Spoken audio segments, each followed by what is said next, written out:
Darling darling ஒரு படம் இல்லை இன்ஸ்பிரேஷன். அதுக்கு என்ன அப்படின்னா, கதை பண்ண விதம் சொல்கிறேன் எப்படின்னு.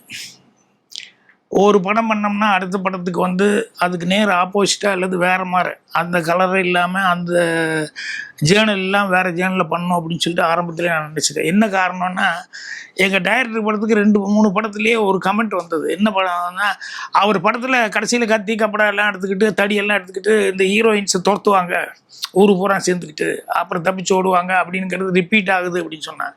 அப்புறம் அவர் படத்தில் வந்து டூயட் சாங் எல்லாம் வருது இல்லையா, அந்த தேவதைகள் மாதிரி ஒயிட் ட்ரெஸ் போட்டு இது பண்ணுவாங்க அப்படி இப்படின்னு சொல்லிட்டு இதெல்லாம் வந்து அந்த நேரத்தில் கமெண்ட் பத்திரிகையிலலாம் வரும். இப்போ நான் அசிஸ்டன்ட் டைரக்டர் ஆகும்போது அப்படியே பார்த்துக்கிட்டு இருப்பேன். அப்போ எனக்கு என்ன தோணுச்சுன்னா, இந்த கமெண்ட்டுக்கெல்லாம் ஆளாகாத அளவுக்கு படம் பண்ணணும் அப்படின்னா இதை எப்படி தவிர்க்கிறது.